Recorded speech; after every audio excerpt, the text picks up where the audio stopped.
either the Fed's going to have a wonderful, the Fed and the other central banks are going to have a wonderfully soft landing and everything's going to be just fine, or if your skepticism is proved out, the markets are going to have to realize that they are continuing to overprice things here. Is that a good, somewhat overly simplified? Absolutely. And I think, as you said in the introduction, obviously the U.S. and the Fed are driving, things.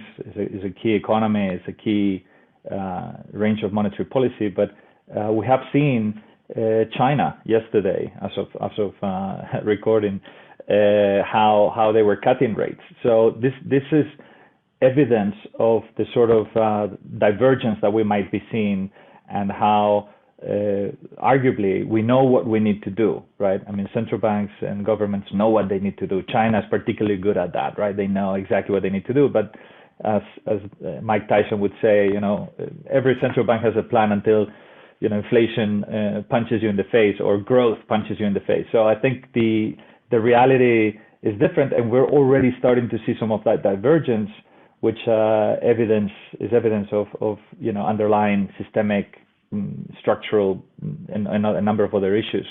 But yeah, I think it's fragile, and this extremely aggressive price action from the Fed. I mean, bear in mind that we're seeing 25 basis points would be the normal pace. We're doing things at 50, 75, and even talks of 1%.